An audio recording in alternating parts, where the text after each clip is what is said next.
Merci tout le monde d'être là. Ça fait plaisir. Bienvenue dans mon garage. Plaisir. Vous n'avez pas eu trop de misère à trouver? Non, moi, je savais c'était où, là. Des fois, je me demandais. Des fois, il y en a qui passent droit. Fait que... Ben, moi, je savais c'était où parce qu'en 2021, quand j'ai fait campagne, j'ai fait du porte-à-porte ici. Ah, j'avais-tu répondu? Non, mais les chiens, oui. Les chiens. Généralement, les chiens s'occupent de faire la job puis de répondre. Hein? C'est un bon système d'alarme. Écoutez, bienvenue. On va faire ça sous formule podcast. Donc, l'idée, c'est de garder ça convivial, d'avoir une belle conversation ensemble. On va discuter de la ville, de la course à la mairie. C'est la raison pourquoi vous êtes là.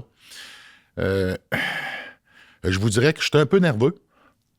Un peu nerveux parce que c'est une formule que je crois qui n'a jamais été faite. Puis, on s'entend que lorsqu'on se présente à la mairie d'une ville, c'est quand même quelque chose de sérieux. Et c'est la raison pourquoi qu'on voulait le faire. Puis, pour moi, ben, elle me tient à cœur. Je suis un citoyen de Saint-Jean-sur-Richelieu. Donc, pour moi, c'est important d'apprendre à vous connaître.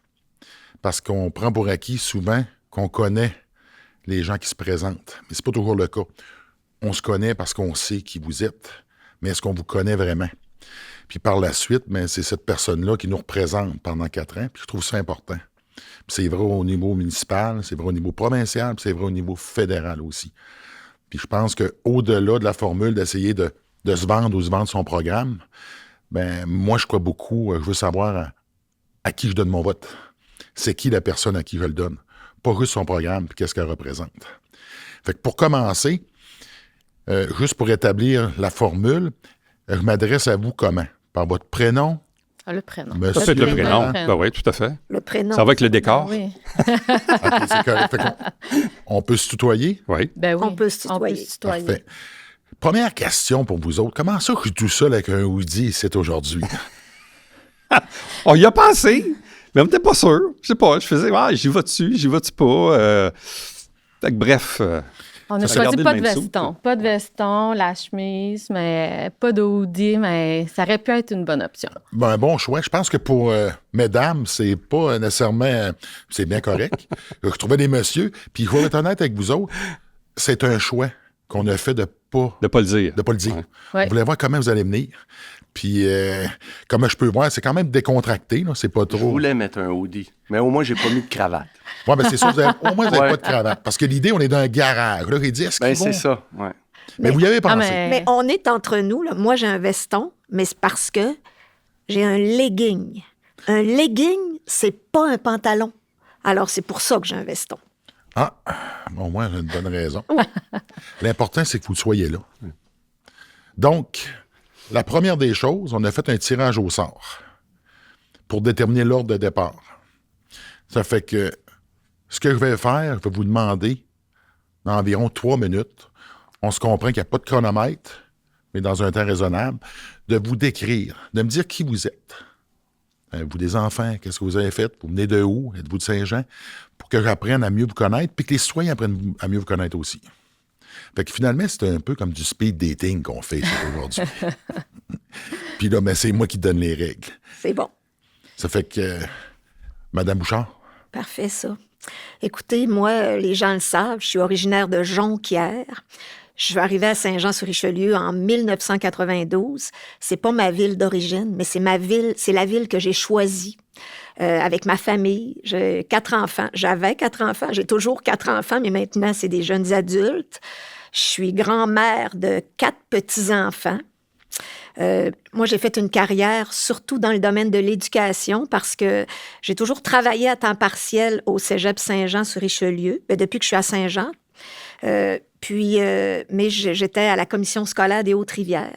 J'ai commencé, évidemment, comme tout le monde commence un peu dans le réseau de l'éducation, comité d'école, comité de parents, conseil d'établissement. Je faisais du bénévolat à l'école. Je suis devenue commissaire, puis j'ai été présidente de la commission scolaire de 2003 à 2020 jusqu'à l'extinction des commissions scolaires. Alors, cette année-là, c'était l'année de la COVID. Puis j'ai été approchée par des gens qui disaient que c'était pour être les élections municipales l'année d'après, en 2021. Alors, il y a des gens qui jugeaient que j'avais la notoriété, puis peut-être la capacité de devenir mairesse de la ville. Après une longue période de réflexion, mais je vous rappelle que c'était la COVID, alors du temps pour réfléchir, on en avait, puis on en avait beaucoup. Alors, j'ai décidé de me lancer en campagne électorale pour briguer la mairie de Saint-Jean-sur-Richelieu en 2021. À ce moment-là, j'avais dit juste un mandat.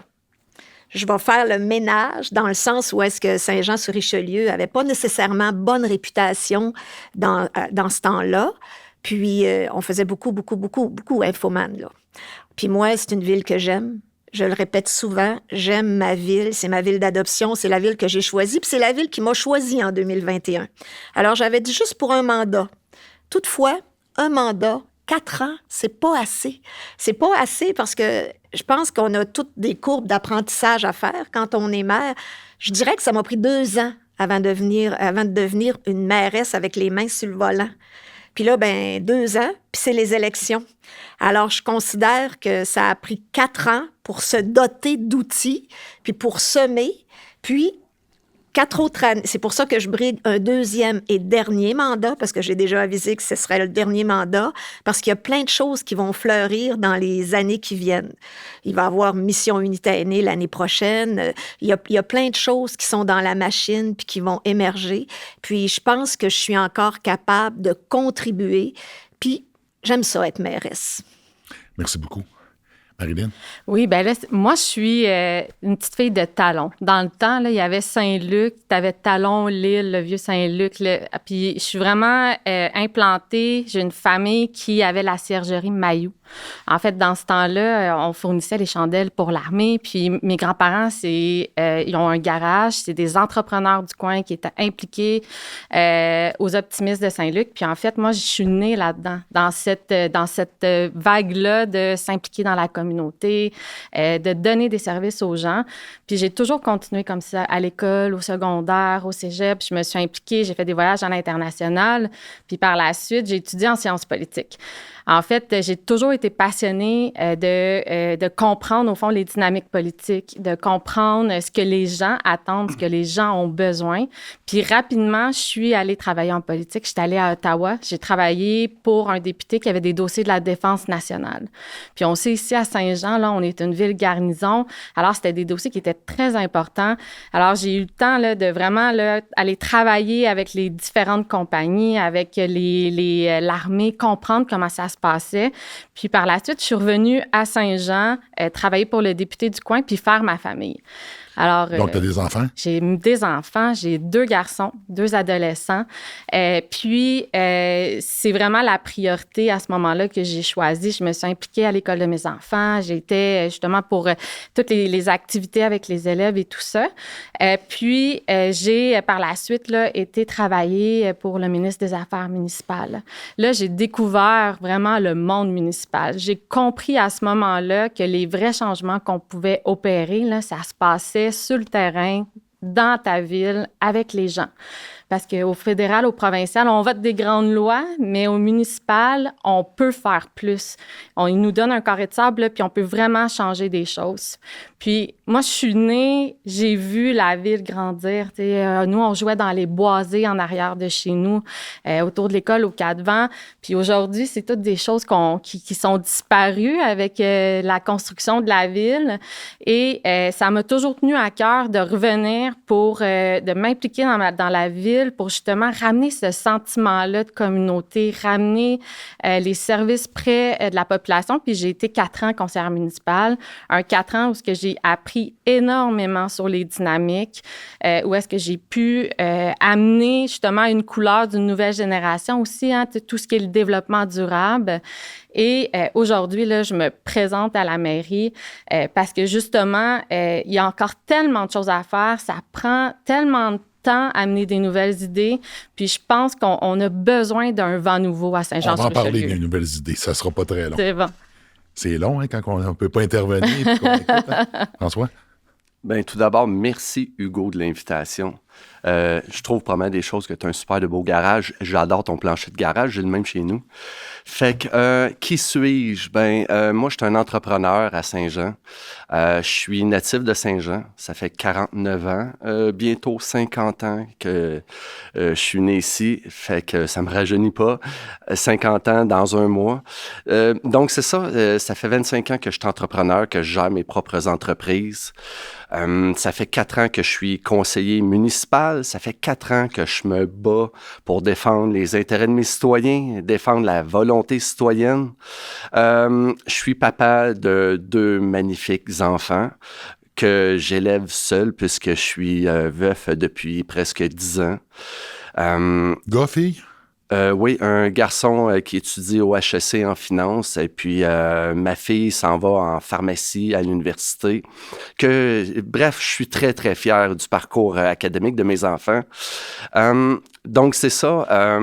Ça me prenait une motivation pour continuer de croquer dans la vie, si on veut, avec ce qu'on a vécu, moi puis mes enfants. Puis j'ai trouvé ma mission. Ma mission, c'était de m'en aller en politique pour faire les choses vraiment différemment.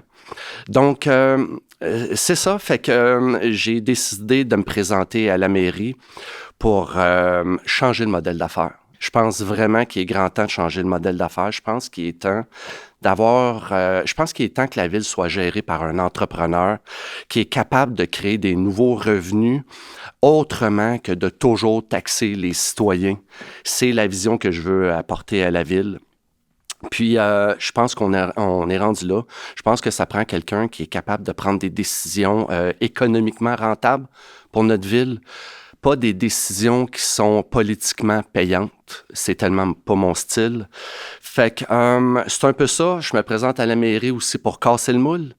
Parce que avec la vision que je vais apporter, c'est en fait, je veux rendre tout transparent. Tu sais, les fameux caucus, que toutes les décisions se prennent en caucus, nous, on veut les rendre publics. Fait que les citoyens, avec moi puis mon équipe, ils vont pouvoir savoir ce qui se passe en arrière des portes fermées. Il n'y aura plus de décisions de prise dans le dos des citoyens. Fait que voyez-vous, on apporte vraiment une vision qui est totalement différente. Ça s'est jamais vu ici à Saint-Jean, puis partout au Québec non plus, ni au Canada. Fait que bref, c'est un peu ça. Donc, je me présente à la mairie, puis j'ai envie de dire aux citoyens que là, le 2 novembre, ils ont peut-être la chance d'avoir un entrepreneur comme moi qui va apporter une nouvelle vision. Puis, voilà, fait que j'incite les citoyens à voter pour moi le 2 novembre. Merci. C'est quasiment le mot de la fin, ça. Donc, je mets la table. Te connaître rapidement. Ah, je mets la table. Bon, moi, j'ai 54 ans.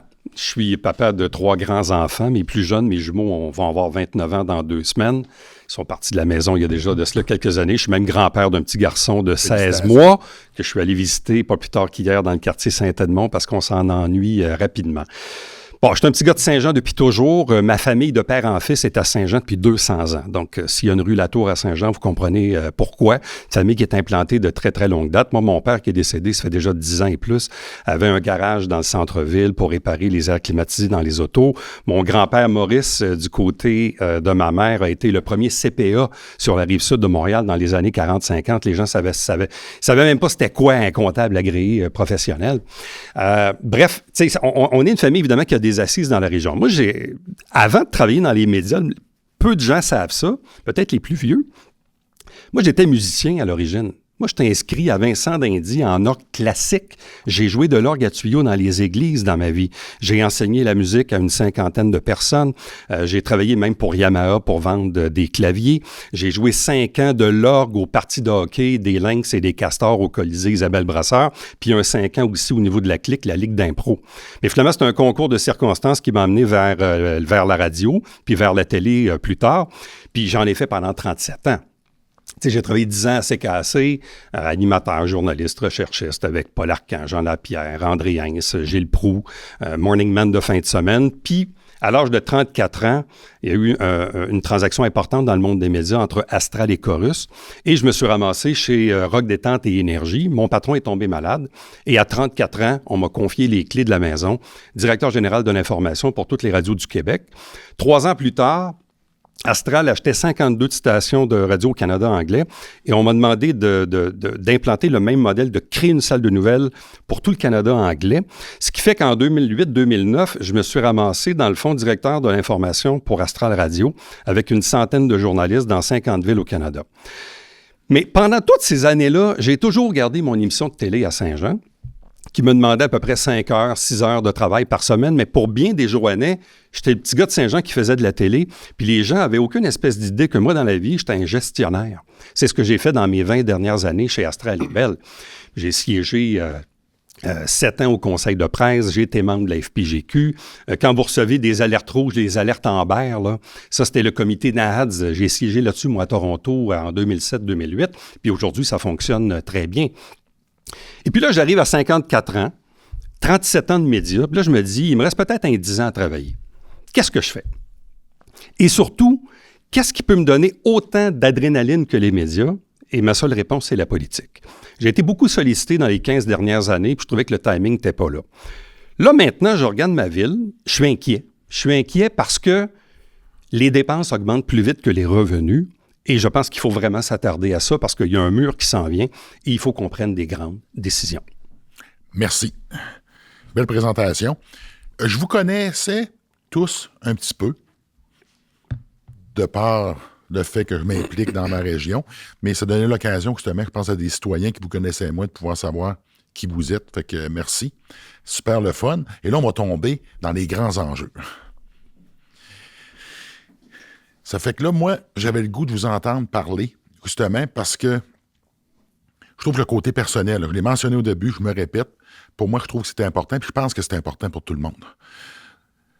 Fait que là, je vais vous demander, à chacun votre tour, en commençant par toi, Marilyn, s'il te plaît, c'est quoi tes 3 priorités dans ton mandat? Dans mon mandat? Bien, en fait, la première priorité qui est hyper importante, c'est de remettre la ville au service des citoyens. On a trop l'impression qu'on doit répondre à des demandes de la ville, que quand on veut un permis, c'est compliqué. Il faut toujours essayer de rejoindre quelqu'un, de trouver quelqu'un qui nous répond. Il y a 1 million de formulaires, ça prend du temps. Puis pour ça, ça passe par la performance organisationnelle. Il faut que notre ville soit moins en silo, là, puis que ça vienne toujours du haut vers le bas. Il faut que les gens se parlent entre eux. Ça nous prend, par exemple, un guichet unique pour quand des entrepreneurs viennent investir à Saint-Jean. Il faut qu'ils soient pris en charge par une personne, puis que cette personne-là fasse le suivi avec l'ingénierie, les infrastructures, l'urbanisme, pour s'assurer qu'on rapidement on mette en œuvre ces projets-là. Ça prend 4 ans, là, mettre un projet en œuvre, puis on peut accélérer ça. Donc, tu veux baisser la bureaucratie et maximiser je dirais, le transfert de compétences, la communication à l'intérieur de la machine. Ben oui, puis tu sais, il faut numériser, il faut prendre les nouvelles technologies pour simplifier. Il faut que les gens qui ont des compétences clés, ils donnent 100% de leur service dans ça. Puis il y a d'autres personnes, par exemple, pour la paperasse, qu'on veut diminuer aussi, qui peuvent prendre ces choses-là en main. Puis ça a un impact sur notre budget. Tu sais, en ce moment, là, on a plus de 47% que c'est de la main-d'œuvre. Ça laisse quand même beaucoup moins de place aussi à tout ce qui est l'opération. Fait qu'il faut optimiser. Puis l'idée, c'est pas de faire un ménage, c'est d'être meilleur. C'est que pour chaque dollar investi, on ait plus de services, puis qu'on en fasse plus pour le citoyen, puis que toutes nos décisions soient centrées sur comment qu'on peut servir davantage le citoyen.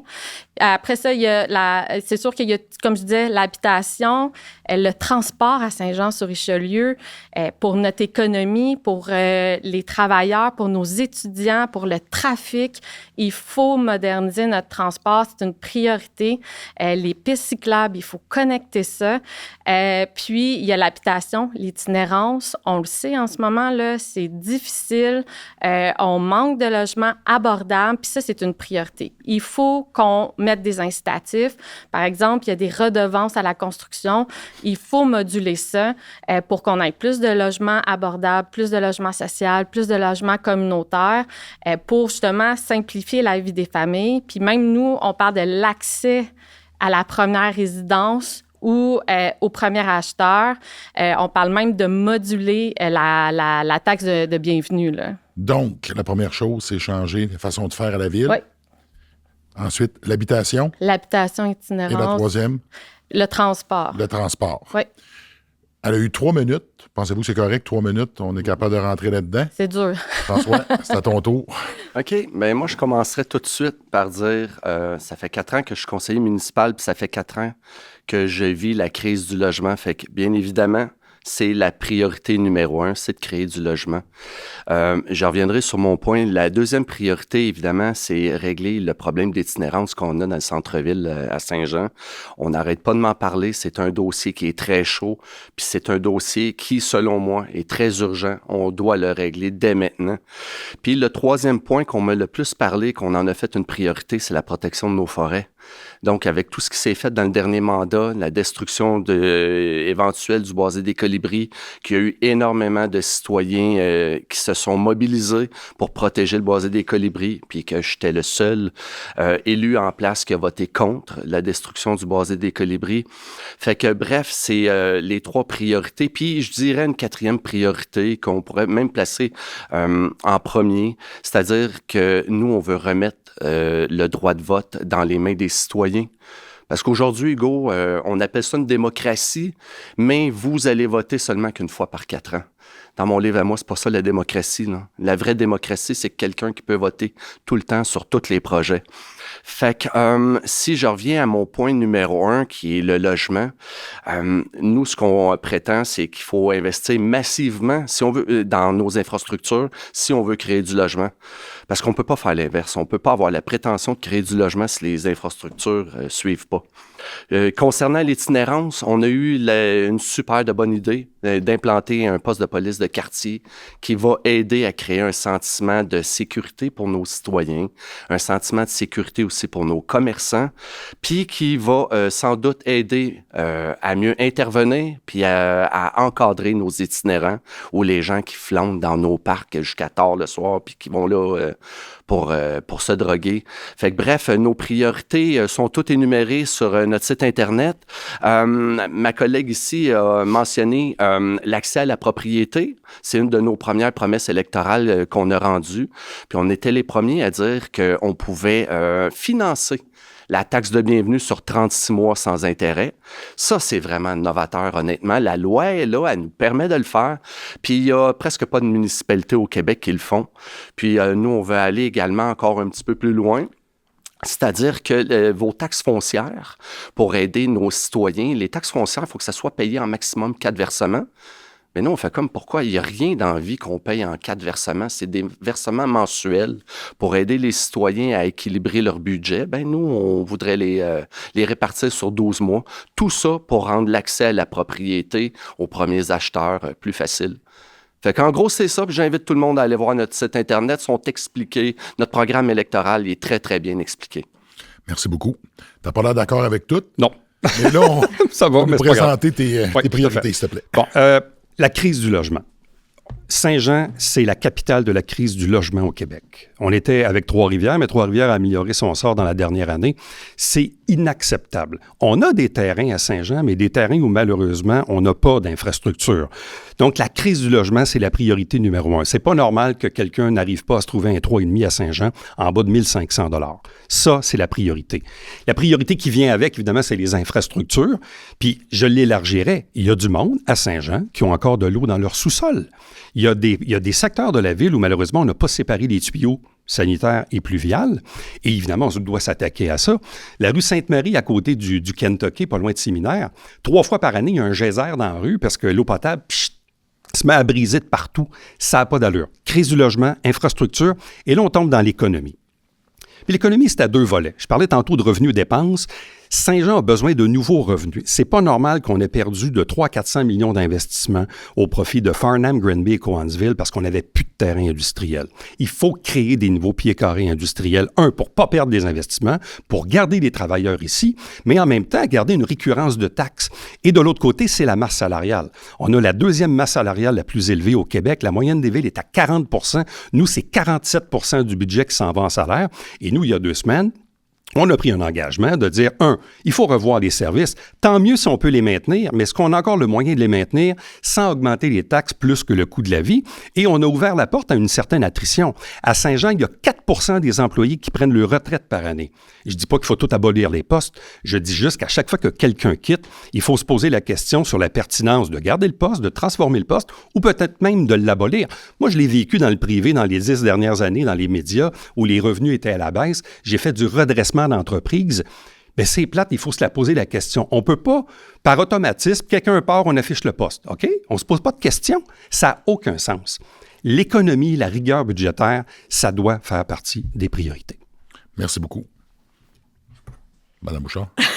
Merci de me donner la parole parce que, écoutez, je pense que je vais être brève pour les priorités de moi puis de mon équipe, là. Logement, itinérance, ça va ensemble. Infrastructure, préserver les espaces verts qui restent à perpétuité. Je dirais que c'est ça les 3 mantras parce que je veux me dépêcher de répondre je veux me dépêcher de répondre. Premièrement, je trouve que c'est une très bonne idée que vous avez eue d'étaler la taxe de bienvenue sur 3 ans. Puis maintenant, ça fait pas longtemps que la loi le permet, ça fait depuis 2024. Alors, ça n'a jamais été soumis au Conseil, mais je trouve que c'est votre meilleure idée, à mon avis. Pour ce qui est les travaux d'infrastructure et tout ça, écoutez, Saint-Jean-sur-Richelieu est en pleine croissance. Depuis de 2000 à 2025, la population a cru de 25 %, puis on n'a pas investi. On n'a pas plus de piscines, on n'a pas plus de terrains de balle, on n'a même pas plus d'écoles. Alors, c'est normal. Puis Saint-Jean-sur-Richelieu, c'est une ville de service. Oui, la masse salariale, c'est même pas 47 %, c'est 48 % la masse salariale. Oui, j'ai vérifié ce matin. C'est 48 %. Puis je le sais, je l'assume. C'est parce qu'on a choisi à Saint-Jean-sur-Richelieu de cultiver l'expertise de notre personnel.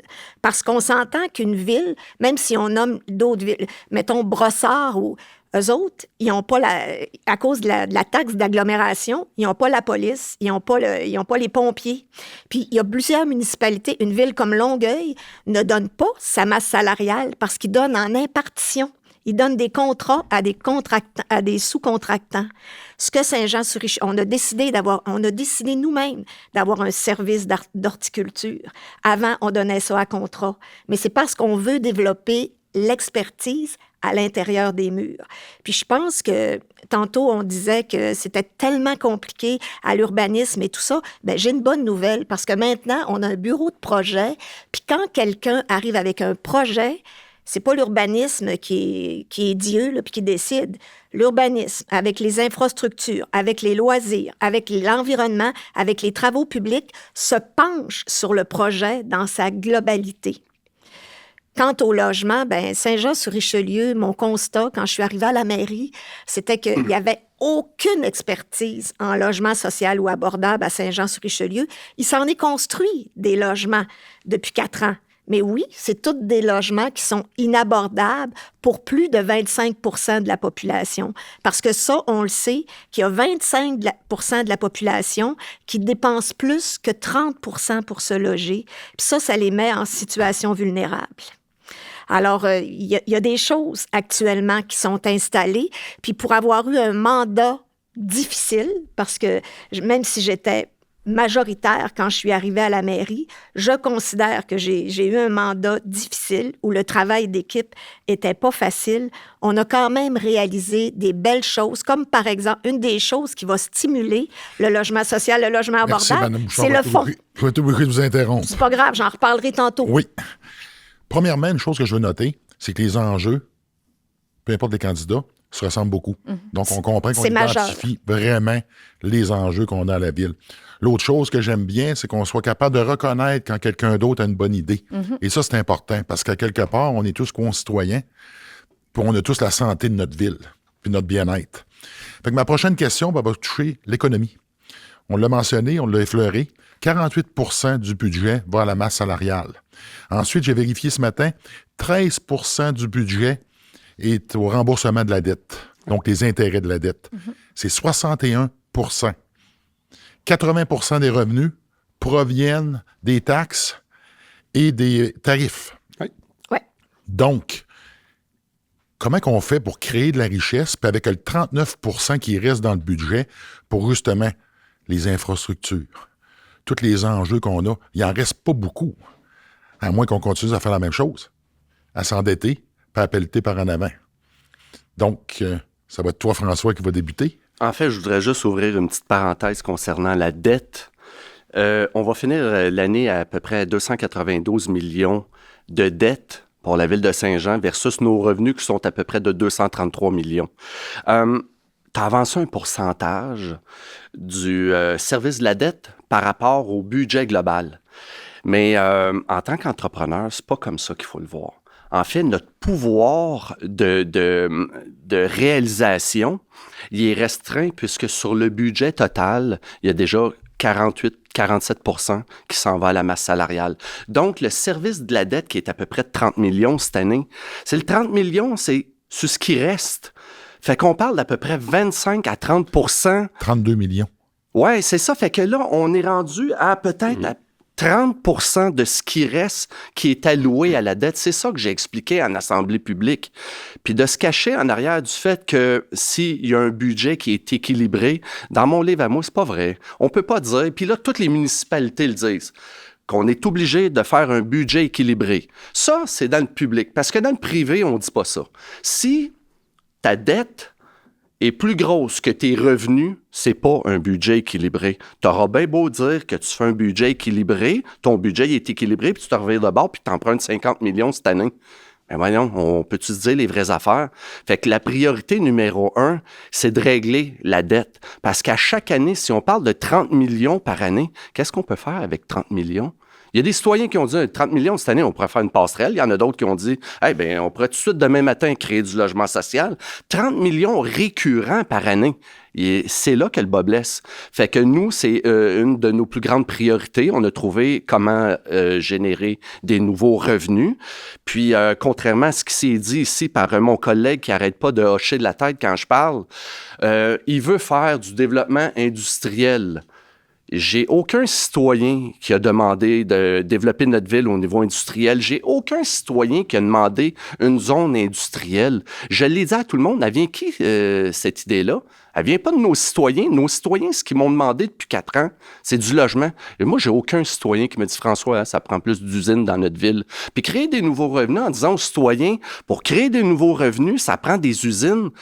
Que tu aies une usine ou une résidence, c'est un bien foncier qui rapporte des revenus à la ville.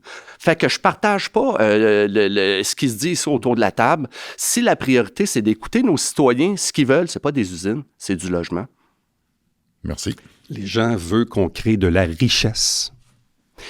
Puis là, oui, il y a une valorisation foncière, que ce soit une maison ou une industrie, sauf que la différence, c'est qu'il n'y a personne qui dort dans l'usine. Quand on fait rentrer un nouveau citoyen dans une ville, c'est un citoyen qui va demander une patinoire, qui va demander des services, qui va demander des camps de jour, qui va circuler dans la ville. C'est le coût de revient. Quand on investit des infrastructures pour faire pousser des usines, la ville fait beaucoup plus d'argent. Un, le niveau de taxe est plus élevé, puis deux, il n'y a personne qui dort dans l'usine. Quand on fait rentrer un nouveau citoyen, oui, on augmente la valorisation foncière de la ville, mais on augmente le nombre de citoyens. Mais je ne dis pas qu'il ne faut pas faire de logement parce que c'est une priorité. Est-ce que les gens veulent avoir des usines? Peut-être pas. Mais les gens, ils veulent pas, ils veulent garder les services, mais ils veulent surtout que leur compte de taxes n'augmente plus au-delà de l'inflation.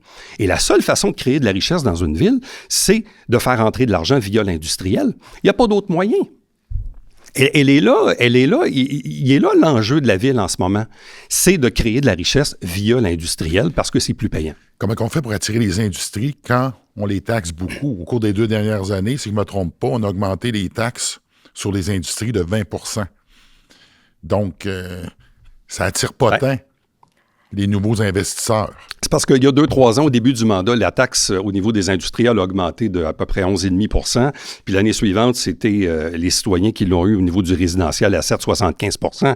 On a eu des augmentations de taxes extrêmement salées et pourtant, on n'a pas plus de services en retour. Saint-Jean, là, le choix qui est à faire dans cette élection-là, c'est ou bien dans 10 ans, on est une petite ville de banlieue sans grands moyens, puis on n'aura plus le moyen d'entretenir nos infrastructures, dont les infrastructures sportives, puis on fait drôlement pitié par rapport à d'autres villes, ou bien on se développe économiquement, puis on crée de la richesse. Tu sais, l'autre chose aussi que personne ne parle, 30% des Joannais qui travaillent à l'extérieur à Montréal ou sur la rive sud de Montréal. Si on était capable de les garder dans le territoire, ça serait drôlement mieux, d'autant qu'il y a beaucoup d'enjeux de circulation quand vient le temps d'aller à Montréal. Mais il faut regarder ça de la bonne façon. Puis l'autre chose, là, puis moi je viens du privé, là. J'ai été gestionnaire dans le privé pendant 20 ans, là, dans une entreprise à la bourse. Mais on ne peut pas gérer une ville comme on gère une entreprise. C'est pas du tout la même notion. On n'a pas le mandat de livrer un profit à la fin de l'année. Puis quand on parle de l'endettement, oui, c'est 12% du service de la dette. C'est ce que ça coûte dans le budget d'opération de la ville. La moyenne des villes est à 18%. C'est comme le gars qui dit que sa maison est payée depuis 10 ans, mais tu regardes sa maison, tu te dis tu vas avoir de la misère à la vendre. À un moment donné, il faut investir dans nos infrastructures. Donc, si on augmente légèrement le service de la dette, il faut de l'autre côté baisser nos dépenses. Et ça, ça se passe entre autres via la masse salariale. Il n'y a pas d'autre option. Sinon, on augmente les taxes plus que l'inflation. Puis c'est pas ça que le monde veut. Madame Bouchard? Merci.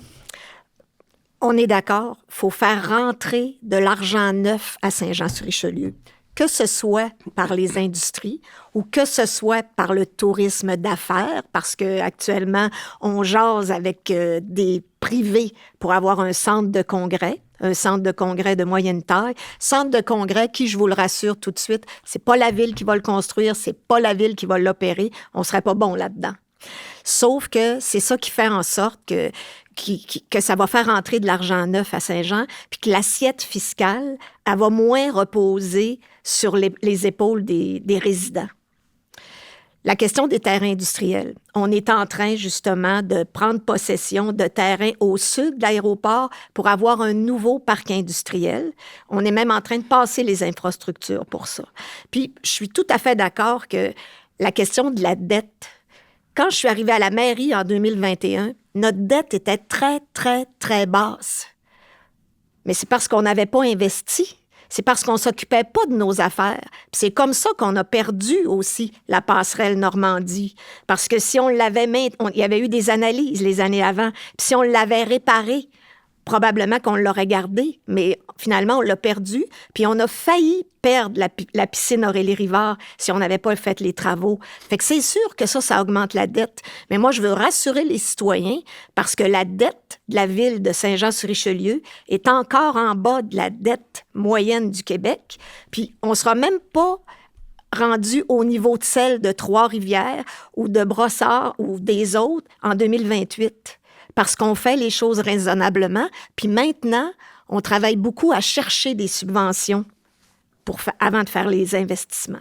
Juste pour bien comprendre, si la dette a augmenté, ça fait augmenter le compte de taxes parce qu'il a fallu s'ajuster. Oui. Donc, puis vu qu'il n'y a pas eu des investissements pendant plusieurs années, c'est ce qui a fait qu'on avait une dette plus basse. Oui. Et éventuellement, on a dû s'ajuster en augmentant le compte de taxes. Oui. Est-ce qu'au niveau stratégie, parce que le citoyen, ce qu'il voit, c'est qu'il reçoit une augmentation de compte de taxes. Une augmentation, exactement. Moi, je veux revenir sur ça parce que oui, en 2023, on a augmenté Oui, on était la deuxième ville au Québec avec le plus haut taux de taxes, mais on se rappelle qu'on traînait le cadeau électoral à 0% de taxes juste avant les élections. Là. Une année à 0% de taxes, quand il y a une inflation de 3%, puis qu'il faut que tu augmentes les salaires de tes employés, si on n'avait pas fait ça, on serait vraiment dans un mauvais état. Parce qu'on ne s'occupait pas de nos choses à Saint-Jean-sur-Richelieu. Puis vous l'avez dit, quand vous avez une maison, il faut vous prévoyer. Maintenant, on a un plan de gestion des actifs. On est capable de prévoir ça. Merci beaucoup. Ça fait plaisir. Oui, bien en fait, j'aimerais juste rebondir tout de suite sur le 0% de taxes parce que qu'est-ce qu'il faut se rappeler, c'est qu'à ce moment-là, on était en pleine pandémie et le gouvernement Legault nous avait donné 19 millions de dollars pour pallier justement au coût de transport, entre autres, et avait lancé le message aux municipalités, s'il vous plaît, ne refilez pas la facture à vos concitoyens. Alors, je vous donne ça pour baisser le fardeau sur les citoyens. Et à ce moment-là, il n'y avait pas de perte. On pouvait continuer à investir, on pouvait maintenir les services et c'est pour ça que le choix a été de mettre ça à 0%. Ensuite, en fait, la ville, elle a une capacité territoriale limitée. Il y a un moment donné où est-ce qu'on a un parc industriel, Madame Bouchard vient de le dire, on est en train de développer le secteur de l'aéroport. Ça coûte extrêmement cher parce que déjà, juste pour le secteur de l'aéroport, ça 13 millions pour acheter un terrain pour commencer à passer les services et on n'a toujours pas une entreprise sur ces terrains-là. Par la suite, aussitôt qu'on accueille des entreprises, en ce moment, on a des congés de taxes pour toute amélioration sur les terrains qui vont jusqu'à 7 ans. Alors, les citoyens, là, ils ne voient pas dans leur poche de résultats avant 7, 10, 12 ans. La réalité, c'est qu'on a un parc industriel en ce moment où est-ce qu'il y a plusieurs espaces qu'on peut optimiser. On a combien de parcs industriels à Saint-Jean? On en a 3 structurés, puis on a des espaces industriels là, qui ne sont pas nécessairement dans les parcs industriels. C'est mixte. C'est ça. Puis, on voit, par exemple, ABB qui viennent de s'agrandir. Bien, c'est drôle, on a trouvé un super grand terrain. Fait il y a des bâtiments maintenant qui vont être vides. Il y a des bâtiments qui peuvent accueillir des nouvelles entreprises. On a des terrains industriels qui sont sous-utilisés. On pourrait donner des incitatifs aux entreprises pour diviser les terrains. On pourrait inciter les entreprises à bâtir en hauteur. Puis, on a effectivement 30 de notre population qui va travailler à l'extérieur. C'est des emplois très nichés. Puis en fait, le parc industriel devrait miser des créneaux d'avenir autour de l'aéroport comme la défense, comme les technologies, comme le bioalimentaire, ce qui ferait qu'on garderait nos employés. Puis, les entreprises, hein, tu peux mettre plein d'entreprises sur le territoire. Si tu n'as pas de résidents qui travaillent à l'entreprise, si tu n'as pas un transport collectif efficace pour amener des gens, mais tu vas avoir des entreprises qui ne sont pas capables d'avoir de main-d'œuvre. Fait qu'en plus de coûter très cher à la ville parce que tu mets des nouveaux tuyaux, tu étends, tu vas forcément construire dans des milieux naturels ou sur des terres agricoles, mais tu n'as aucun revenu tangible, puis les citoyens, ils n'ont pas plus de services. Fait qu'il faut diversifier les revenus, puis pour ça, ça passe par l'écofiscalité, ça passe par des redevances, comme je disais tantôt, qu'on peut moduler. Merci. Désolé de t'interrompre. On va rester dans l'économie, parce que je trouve ça intéressant. Oui. On parle des parcs industriels, on parle d'ajouter des revenus. Donc, c'est quoi votre vision? Comment on fait pour attirer l'investissement? Attirer les entreprises pour venir s'installer ici à Saint-Jean? Est-ce que c'est moi qui commence? Oui. Alors, nous, on a Saint-Jean-sur-Richelieu. On a un développement économique. À Saint-Jean, c'est le développement commercial. Mais on est partenaire avec NextDev, développement économique, parce que le mandat de développer l'industriel, Saint-Jean-sur-Richelieu et région, il appartient à NextDev. Ça vient de la MRC. Alors, la prospection de nouvelles entreprises, puis on est tout à fait d'accord, notre créneau à Saint-Jean-sur-Richelieu, pas juste parce qu'on a un ADN militaire, mais on sait qu'on a plusieurs entreprises déjà qui, en sécurité, défense, sécurité civile, sécurité publique, défense, puis aussi, on est même en demande pour avoir un centre de recherche en innovation. Ça prend vraiment des industries à Saint-Jean-sur-Richelieu à haute valeur technologique puis à valeur ajoutée pour nos résidents. Alors, c'est vraiment la prospection, elle se fait. Puis maintenant, d'ailleurs, elle doit se faire de concert avec Hydro-Québec parce que c'est quelque chose que j'ai appris à travers mon mandat. Puis je pense qu'on en a beaucoup parlé depuis Nordvolt. Il y a comme des blocs d'énergie. Alors, à chaque fois qu'on fait de la prospection industrielle, il faut toujours être en contact avec Hydro-Québec. On est en contact presque, je dirais pas hebdomadairement, mais au moins mensuellement. Alors, c'est vraiment la prospection d'industrie à valeur ajoutée, elle se fait déjà actuellement, sauf qu'il faut avoir des terrains à offrir pour être attractif. Marie-Lynne? Bien, pour être attractif, en fait, il faut offrir un environnement qui est intéressant pour les gens qui viennent travailler. Ça veut dire que ça prend du transport collectif qui est efficace pour amener les gens travailler ici, pour se déplacer dans la ville. Là, on voit en ce moment, on accueille des gens de l'immigration. Bien, nos parcs industriels ne sont pas desservis. Ces gens-là doivent prendre le taxi, doivent marcher, etc. C'est pas attirant pour un travailleur de venir ici s'établir. Ce qui fait qu'une industrie, c'est pas intéressant pour elle de venir ici parce qu'ils savent qu'ils vont manquer de main-d'œuvre. Fait que ça prend un environnement avec des CPE, ça prend les centres de recherche, un cégep qui offre des formations, etc. Ça prend des écoles déjà planifiées, ça prend du transport collectif. Après ça, il faut avoir des créneaux d'avenir. C'est bien, on a beaucoup d'entreprises industrielles, mais il faut oser aller dans des nouveaux créneaux, comme le bioalimentaire, la défense nationale. On parlait des drones, M. Latour parlait des drones une autre fois, ce qui est une excellente idée parce qu'on a un aéroport, par exemple. Puis, ça prend des incitatifs pour qu'ils viennent s'installer ici. Puis, je pense que c'est vraiment la globalité de ça qui fait que Saint-Jean-sur-Richelieu devient attirant, pour les travailleurs, parce qu'il n'y a pas de travailleurs, pas d'entreprise. Fait que ça prend l'ensemble de cet écosystème-là. Puis le chantier sur la main-d'œuvre l'a mis clairement en lumière que c'est ce qu'on a besoin de travailler ici. Puis ce qui est bien, c'est que si on fait tout ça, c'est l'ensemble de la population qui en bénéficie, pas juste un entrepôt vide, pas d'employés. Merci. François? Ben encore là, j'ai une vision totalement différente. Le vieil adage qui dit « Quand la construction va, tout va ». Construis des maisons, construis du logement, tu vas améliorer ton économie. Je suis un entrepreneur, je l'ai dit, puis le côté économique, ça me touche beaucoup. Les citoyens, quand on parle de créer des usines, ça les touche pas. Excuse-moi, je t'interromps. Oui. Ça fait 2 fois que tu le dis que tu es entrepreneur. Tu es entrepreneur dans quoi? Je suis en immobilier, en restauration. Puis, j'ai déjà eu pendant une 12aine d'années une pharmacie. Merci. Fait que, oui, c'est ça. Donc, au niveau entrepreneurial, bref, c'est ma tasse de thé. Puis moi, ce que je dis, c'est pour ça que je voulais souligner le vieil adage, quand la construction va, tout va. Construis des maisons, construis du logement, tu vas aider ton économie. Nous, on va même encore un peu plus loin que ça avec mon équipe. Il va y avoir mon vieux Saint-Jean la nuit. Nous, on a proposé de réinventer complètement le Festival des Montgolfières. Puis, ce que je m'ai rendu compte en étant moi-même restaurateur, les restaurants se portent pas mieux dans le Festival des Montgolfières. C'est drôle, hein, mais il y a des restaurants qui ouvrent même pas en semaine pendant le Festival des Montgolfières. Nous, ce qu'on s'est dit, il faut aider notre monde. Il faut aider l'économie locale avant de penser aux multinationales qui veulent venir s'installer ici. Puis comment qu'on peut y arriver? Ben, si on transpose le Festival des Montgolfières au niveau des activités dans le centre-ville, une espèce de Mont-Vieux-Saint-Jean la nuit qui peut s'étaler sur une semaine, dites ça à un commerçant du centre-ville, là, puis vous allez voir ses yeux briller. Moi, je suis un citoyen d'abord et avant tout, avant d'être un politicien. Puis la situation de mes citoyens me préoccupe beaucoup. Puis je veux régler, comment je pourrais dire ça?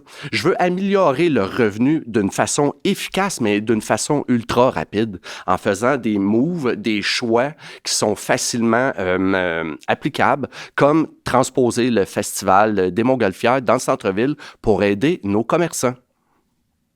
Merci. Bon, tu sais, tantôt, je faisais mention qu'on a perdu des investissements au profit de d'autres villes qui, eux, avaient de l'espace. Parce que, tu sais, oui, on vient de vendre à peu près le dernier gros terrain qu'on avait, on l'a vendu à ABB. Et tant mieux, on a sauvé 600 emplois avec ça, et c'est une excellente nouvelle. Mais malheureusement, il nous reste des bouts de terrain pas très, très grands. 2 exemples concrets. Tremcar, qui est installé ici depuis très longtemps, Tremcar avait besoin d'un terrain de 700 000 pieds carrés pour sa nouvelle usine, de 38 millions. Ce terrain-là n'existait pas à Saint-Jean au moment où il le cherchait. Il s'est installé à Green Bay. Soleno, une autre entreprise importante, est allée investir à peu près 18 millions au sud d'Albany, dans l'État de New York. Même principe, on me dit, c'est trop long, c'est trop compliqué, puis de toute façon, ce terrain-là, il n'existe pas. Donc, on dit attirer des entreprises. En fait, il y a de la demande. Il y a de la demande, mais nous, malheureusement, on n'a pas l'espace actuellement. Mme Bouchard faisait référence tantôt à la création d'à peu près 2 millions de pieds carrés au bout de la piste 1129 à l'aéroport. Tant mieux, ça va ajouter ça au panier de terrains disponibles. Le seul bémol que j'ai, en fait, j'en ai 2, c'est que pour se rendre à cette parcelle de terre-là, c'est Séminaire ou Grand-Bernier.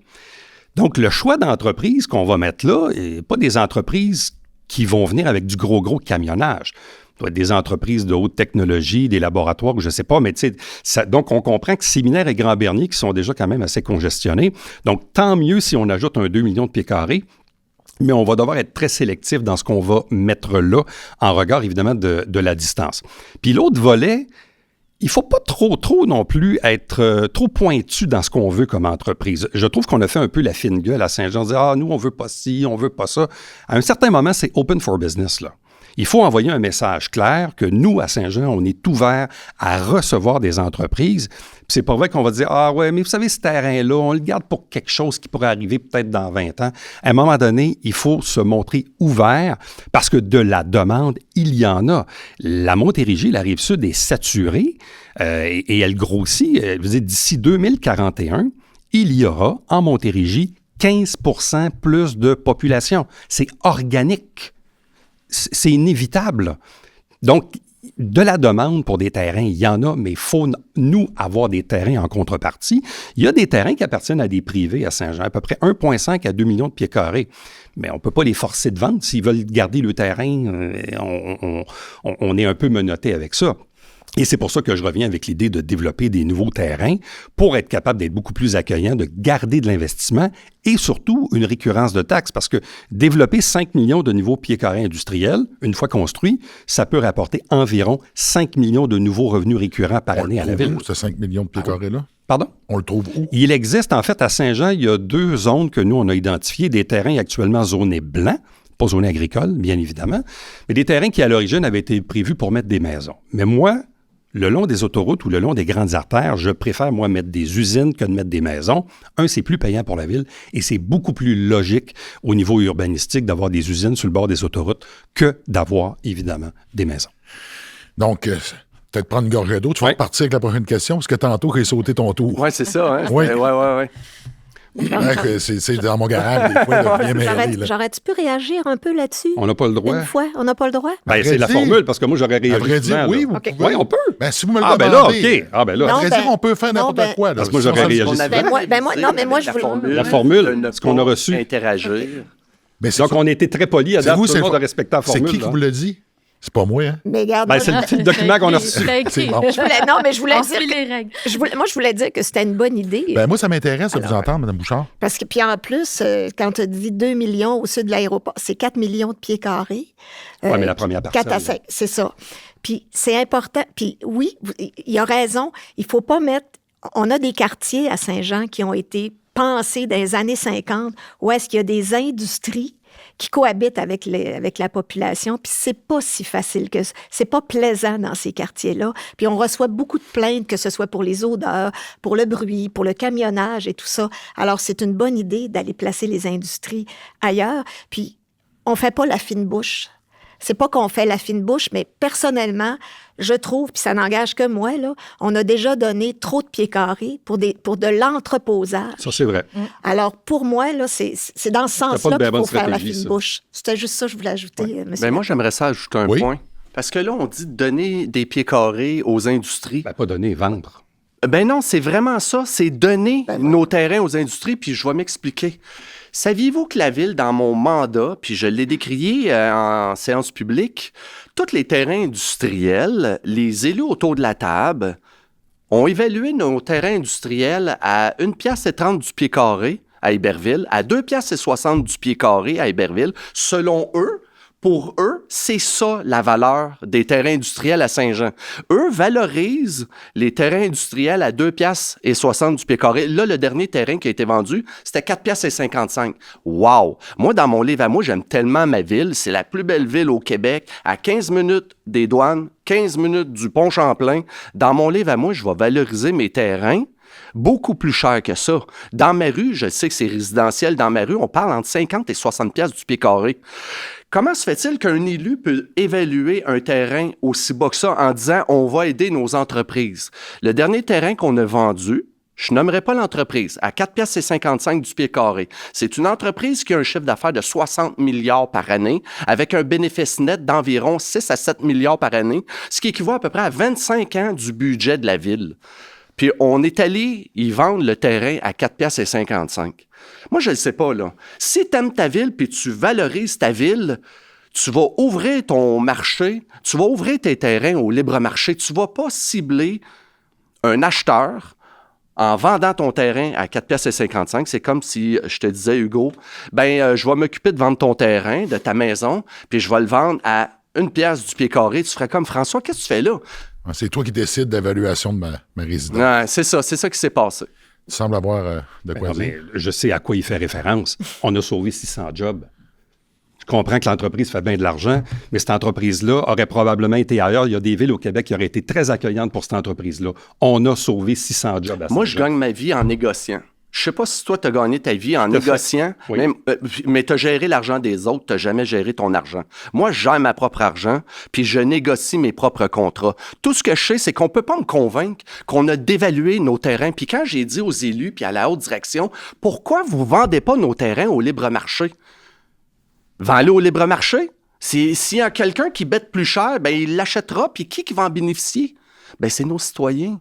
Parce qu'on va faire des revenus, on va pouvoir baisser les taxes des citoyens. C'est un peu comme ça qu'il faut penser.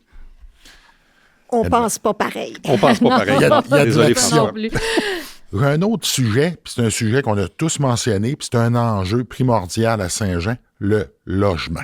Oui. Oui. Donc, c'est toi qui vas repartir. Qu'est-ce qu'on fait pour le logement? Parce qu'on a un sérieux problème de logement à Saint-Jean. Puis ça fait partie de notre développement économique, notre développement en tant que ville. Donc, il faut trouver du logement. Moi, il y a un petit peu plus qu'un an, quand j'ai décidé de prendre ma décision de me présenter à la mairie, puis que j'ai constaté, évidemment, comme je disais tantôt, qu'on a une crise du logement sans précédent à Saint-Jean, les gens me disaient « Ouais, mais Éric, il n'y a pas de terrain à Saint-Jean. » Donc, maintenant, j'ai pris mon Google Maps, puis il y a des logiciels à cette heure où on peut vérifier. Et sais-tu quoi? Des terrains zonés blancs, j'en ai trouvé. Beaucoup plus que je pensais. Moi, celui qui m'a le plus frappé, c'est la rue Bernier, entre la Quincaillerie Gagnon jusqu'à la rue Savard, où le premier 200 pieds est zoné blanc, zoné triplex, pour être zoné multiplex, mais pour ça, il faut urbaniser la rue Bernier, il faut faire la mise à niveau du poste de pompage PP3 qui est en face de la pépinière. On aurait pu, dans les dernières années, faire pousser entre 500 et peut-être même un potentiel de 1000 logements. Puis ça enlèverait bien de la poudrerie l'hiver.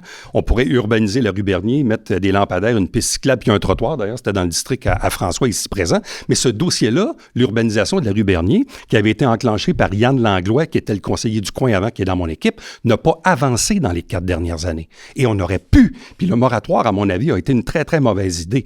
Parce que oui, il y a des secteurs de la ville où, avec les infras, on ne pouvait pas développer, mais il y a des secteurs où on aurait pu développer, où les infrastructures auraient pu le prendre. On a pris du retard. Et l'exemple de la rue Bernier, pour moi, est le plus marquant. C'est pourtant tous les membres de ton équipe qui ont mis c'est les ça. bâtons dans les roues pour pas développer la rue Bernier. C'est tous les membres de ton T'étais où équipe. pour défendre ça? Mais moi, Hey, j'étais j'étais là. là. Moi, j'étais là quand on a mis, Ouais. parce que c'était un dossier qu'on a porté. Et justement, je dis, c'est quand même assez hallucinant que vous affirmiez devant tout le monde là, que la ville a bloqué. C'est vos Ben, il y a eu le candidats moratoire. qui ont. C'est le moratoire. Non, mais ça a commencé avant 4 ans, là, avant Oui, mais le mandat. moratoire a tout arrêté. Non, ça avait été bloqué avant. Désolé. Madame Bouchard? Le moratoire, selon moi, le moratoire, ça a été une décision courageuse du Conseil. D'abord, ça n'a pas empêché, il y a eu quand même 2200 portes qui se sont faites dans 4 ans. Peut-être pas les portes dont les citoyens avaient tous besoin, mais on s'entend que c'était un moratoire sur le changement de zonage pour permettre de faire les infrastructures nécessaires pour justement faire de la densification. Puis c'est comme ça que 2 ans plus tard, on a levé le moratoire. Le moratoire, il est levé partiellement. Pour moi, le moratoire, ça demeure une décision courageuse. Puis la question de l'urbanisation... Quand on est au conseil de ville, on fait des choix à la majorité du conseil. Alors, c'est la majorité du conseil. Oui, il y avait peut-être des éléments du conseil qui souhaitaient prématurément faire l'urbanisation de la rue Bernier, mais c'est pas le choix qui a été fait par la majorité du conseil. Puis quand je vois l'état de la circulation sur Bernier, sur Pierre-Caisse, sur Industrie, partout, là, je pense que d'aller mettre 1000 logements là, dans l'état actuel des choses, ça aurait été prématuré. Mais Madame Bouchard, vous avez mis un moratoire, mais toutefois, vous nous aviez promis un plan de densification, que ça allait être planifié, organisé rapidement. Puis le moratoire a été mis de façon très cavalière. Les gens avaient des projets, ça a été annoncé sur le coup, mais on n'a toujours pas un plan de densification, on n'a toujours pas un plan sur le logement, on n'a toujours pas un plan d'urbanisme. Alors, comment vous pouvez dire que vous avez été courageux et que vous aviez la situation entre les mains pour pouvoir régler la situation? D'abord, le plan... C'est-tu à moi? Oui, allez-y. D'abord, le plan d'urbanisme, les travaux pour le plan d'urbanisme. Plan d'urbanisme, d'ailleurs, qui datait de 2007 à Saint-Jean-sur-Richelieu, puis on s'entend que l'urbanisme, ça a changé. Depuis ce temps-là, les règles, même les orientations gouvernementales et tout ça, ça a été mis en branle à l'automne 2024. Le plan d'urbanisme va être livré quelque part en 2027, parce que ça prend des consultations, ça prend un plan d'urbanisme. C'est une démarche sérieuse qui se fait parallèlement avec le schéma d'aménagement de la MRC du Haut-Richelieu, parce qu'après ça, il faut que les règlements soient en concordance. Et le plan d'urbanisme n'aura de sens qu'avec une politique d'habitation. Une politique d'habitation qui va permettre à la municipalité, justement, d'être capable de susciter, d'inciter les promoteurs, les entrepreneurs à faire une partie de logement abordable ou de logement social. Ça va prendre une politique d'habitation. Vous avez mentionné que le moratoire a été partiellement levé. Oui. Il a été levé par secteur? Oui, il est levé par secteur où c'est possible de densifier. Puis, on n'a pas fait ça en catimini, là, le moratoire. On a rencontré tous les entrepreneurs, puis il y en a qui avaient des projets. Oui, c'est vrai. Puis quand on a commencé à lever le moratoire, on a rencontré encore tous les entrepreneurs pour leur expliquer comment ça allait se passer. Et le plan d'urbanisme est beaucoup trop long. En entrevue télé, Mme Bouchard m'avait dit au début du mandat qu'on aurait un plan d'urbanisme en 2023. Quand on s'est retrouvé dans une formule à la Chambre de commerce annuelle en février quelque part, vous m'avez dit en 2026, puis là, vous nous dites 2027. C'est beaucoup trop long. Il y a des villes qui arrivent à monter des plans d'urbanisme en 1 an et demi. C'est beaucoup trop long. Bien, en fait, moi, ce que j'aurais aimé voir, là, c'est un portefeuille de projets en habitation. J'aurais aimé que la ville, déjà, avec tous les terrains qu'on possède, on a des stationnements, on a 80% de nos immeubles qui sont vétustes. On aurait pu déjà identifier ces terrains-là et puis les donner. C'est ce que tu aurais aimé? Moi, je veux savoir. Qu'est-ce que tu veux faire? Bien, c'est ça que je vais faire. Bien, c'est ça qu'on va faire parce qu'au fond, même dans le centre-ville, quand tu regardes tous les stationnements qu'on a, on serait capable de les transformer en habitation, mais faire des stationnements souterrains. En fait, c'est vrai que ça coûte cher faire des stationnements souterrains, mais on est rendu là. On n'a plus le choix. Il faut optimiser. Tout ce qu'on fait, il faut l'optimiser. Puis les bâtiments, on a des bâtiments vétustes. Probablement que ces terrains-là aussi pourraient être donnés pour faire du logement. Ou encore, on voit des organismes communautaires qui cherchent des endroits pour se réinstaller. On aurait pu rénover puis mettre des organismes. Mais c'est super important que la ville soit proactive, qu'elle aille sa politique en habitation. Ça, on aurait dû déjà avoir ça dans le premier mandat, qu'on mette tous nos terrains à contribution, puis qu'on donne des incitatifs pour qu'il y ait plus de logements accessibles, abordables, communautaires dans tout ce qu'on construit. Puis il faut accompagner les entrepreneurs. Il faut que nous, on ait la vision de ce qu'on veut dans notre ville avec les artères principales où ce qu'on densifie, puis il faut aider les citoyens à faire de l'intergénérationnel. Il faut ramener le crédit de taxes, les unités d'habitation aussi. Il faut vraiment stimuler ça parce que en 2040, 50% de notre population, ça va être des personnes âgées. Nous, on veut qu'ils restent à domicile le plus longtemps possible. Fait qu'on fait, dans les quartiers résidentiels, la densification douce en partageant le fardeau sur 2 familles. Puis, nos terrains municipaux, on les engage pour faire du logement locatif hors marché. Puis, on stimule dans des zones de densification. À chaque fois qu'on fait des infrastructures, mais on invite les promoteurs à regarder ce qu'on peut faire puis comment on peut maximiser puis densifier ces secteurs-là. C'est urgent de faire ça. François? Les promoteurs, je parle le même langage qu'eux. Les politiciens, souvent, ils ont la prétention que c'est eux qui développent la ville. Bien, c'est totalement faux. C'est les promoteurs immobiliers qui vont développer notre ville.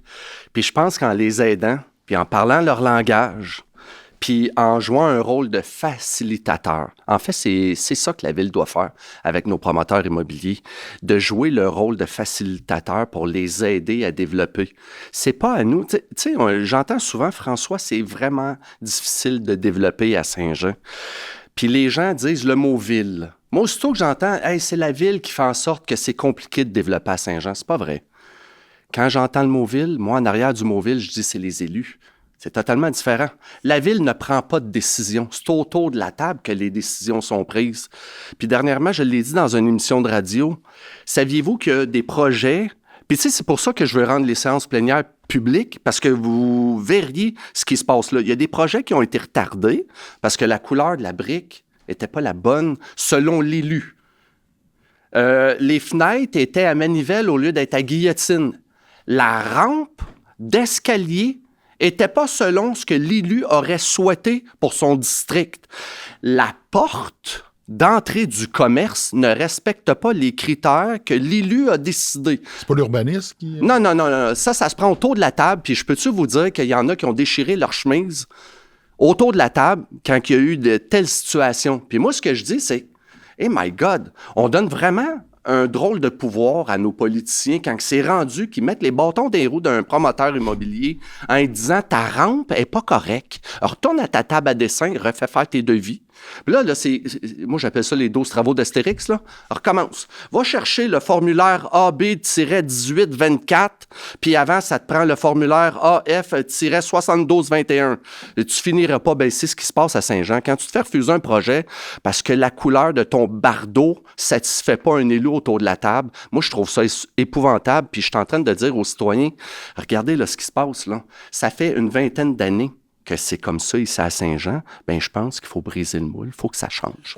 On a-tu assez de terrain à Saint-Jean pour densifier au niveau du logement? Absolument. Absolument. Oui, tout à fait. Puis on a le plus gros terrain, on a la plus grande valeur foncière ici à Saint-Jean, qui est l'aéroport, qui est un terrain sans arbres, qui est réservé pour une poignée de pilotes, des pilotes de plaisance. Donc, moi, je suis en train de vous dire qu'ici à Saint-Jean, on a un terrain qui est sans arbres, qu'on va geler pour à peu près 300 pilotes qui, la plupart, n'habitent même pas à Saint-Jean, donc qui ne payent même pas de taxes. Il y a combien de personnes qui utilisent l'aéroport? À peu près 300. Puis on a les cadets qui vont faire de la formation, là. On parle, puis pour vrai, là, les citoyens, à chaque fois que je leur dis, ils font comme « Je savais pas ça, François. » On gèle l'actif foncier le plus dispendieux de toute la Montérégie, parce qu'en plus, il n'y a pas d'arbres. Mais on le gèle pour qui? Pour à peu près 300 pilotes, puis dans eux, la plupart n'habitent pas à Saint-Jean puis ils ne payent pas leurs taxes. Fait que ça, j'ai beaucoup de difficultés avec ça. Fait que là, je suis en train de vous dire qu'on a 16 millions de pieds carrés. 16 millions de pieds carrés? 16 millions. Puis là, Luc Poirier, là, lui, il développe à côté de chez nous. Tantôt, je le disais, là, à 50 pièces du pied carré ou 60 pièces du pied carré, faites le calcul. Puis là, il y en a qui vont me dire, tu n'as pas calculé tes infrastructures. Bien, calculez-les. À 16 millions de pieds carrés, on peut s'en construire du logement là-dessus. Présentement, les élus ont décidé de geler cet actif foncier-là pour 300 pilotes. Puis je le rappelle, je vais le rappeler tout le temps. La plupart, c'est pas des citoyens de Saint-Jean, puis ils ne payent même pas leurs taxes ici. Puis, j'invite les citoyens à se poser la question, c'est qui ces pilotes-là? Est-ce qu'ils gravitent autour du monde politique depuis très longtemps, ça, à Saint-Jean? La réponse est oui, Hugo. Moi, je suis un gars qui se tient dans la vie. Puis quand que je vois qu'il y a des pilotes qui font beaucoup de pression, ces élus, pour conserver l'aéroport, je n'étais même pas élu, puis j'ai eu un meeting avec des pilotes pour me dire « conserve l'aéroport ». Fait que bref, c'est ça mon point. On a du terrain, puis on en a en masse, on a 16 millions de pieds carrés sans arbres. T'en pensais quoi de ça? En fait, ce que j'aimerais savoir, c'est combien ça va coûter déménager l'aéroport en terre agricole et comment tu vas faire ça? Comment tu vas réussir à dézoner des terres agricoles alors qu'en 2025, il n'y a plus personne qui accepte ça aujourd'hui au Québec? Et comment ça va coûter? Puis quelle permission tu vas avoir de NAV Canada pour déménager les pistes et la tour de contrôle? Comment ça va coûter déménager l'aéroport? Dans toutes les municipalités, c'est des aérodromes qui sont dans les champs. Donc, le gouvernement fédéral, lui, encourage ça parce que malheureusement, nous, notre aéroport, puis tu sais, il faut vraiment avoir la tête dans le sable, là. Des 4 dernières années, c'est qui est venu le plus souvent au micro dans les assemblées publiques? C'est nos citoyens qui sont victimes du bruit, de la nuisance sonore de l'aéroport, qui viennent pleurer au micro en disant « Faites quelque chose, on n'est plus capable ». Maintenant, M. Latour, il n'est peut-être pas au courant, mais il y a de l'investissement à peu près entre 40 et 50 millions qu'il faut investir dans notre aéroport. Bien, tant qu'à l'investir là, est-ce qu'on peut l'investir ailleurs? Puis on n'a pas besoin de tour de contrôle, hein? Parce que, by the way, les lobbyistes qui m'ont rencontré dans les bureaux de quelqu'un que je dirais pas, qui gravite constamment autour de la politique ici, c'était pour conserver la tour de contrôle. Mais la plupart des aérodromes, en fait, tous les aérodromes, ils n'ont pas de tour de contrôle. Les pilotes d'avion, puis j'en ai rencontré un dernièrement, qui est pilote d'avion ici à Saint-Jean, qui me dit, François, hein, nous autres, c'est notre loisir, là. Puis que tu mettes ta piste dans le fond d'un champ, ça ne nous dérange pas, on va le faire, le 15 minutes de machine que ça prend pour aller... oui. Toi, tu es 100% d'accord avec le fait de bannir l'aéroport? Ben, en fait, de la relocaliser. Ben, parce mais que où? nous, les pilotes... Vas-y, Oui. Marilyn. Ben, en fait, c'est que ça fait juste aucun sens, François. T'as eu des bonnes idées, mais celle-là, Ben, ça... merci. Celle-là, t'es dans le champ. Celle-là, là, Désolé, là, mais- ça relève du monde des licornes parce que c'est impossible. Tu sais, les aéroports que tu parles, là, ils ont été faits il y a des années alors que la CPTAQ, dans des contextes précis, vivait pas ce qu'on a aujourd'hui. Aujourd'hui, c'est impossible. Il y a même des moratoires sur 1 kilomètre autour des périmètres d'urbanisation tellement parce que la Montérégie, on a les terres les plus riches. Puis en plus, c'est notre moteur économique à Saint-Jean-sur-Richelieu, c'est l'agriculture. Mon Dieu, ça prend pas La 50 arpents là, pour faire Ben, une... Non. Ça coûte combien déménager un aéroport? Déménager Ben, un aéroport, je viens ça va de le coûter une mentionner, fortune. étant donné que moi... Mais je peux-tu finir mon point? Mais, Absolument. S'il vous plaît. Désolé. Puis en fait, c'est que c'est en ce moment... Le problème, c'est que la ville n'a pas agi sur le bruit de l'aéroport. Ouais. Le problème, c'est qu'on a donné des contrats à des associations de pilotes, ce qui ne se fait pas ailleurs. Fait qu'en fait, là, si on avait passé le règlement qui était déjà négocié, puis que NAV Canada avait dans ses mains des heures de répit pour le soir, des heures de répit pour le dimanche, pour les journées fériées, ben, on aurait moins de bruit, moins de nuisances et les citoyens auraient été satisfaits. Parce qu'on le sait, autour d'un aéroport, il y a du bruit puis les citoyens sont conscients. Toutefois, l'idée là, de donner un contrat juste à une association de pilotes sans changer toutes ces règles-là, ça va rien changer. Donc, Fait qu'il faut agir maintenant. Puis c'est des terrains avec la base militaire, avec les cadets, etc., ce qu'on peut maximiser pour de l'industriel léger, par exemple, pour de l'innovation, faire une zone d'innovation. Puis on a tellement de terrain pour faire de la densification, faire des beaux projets. C'est pas là qu'il faut investir, ça va coûter trop cher.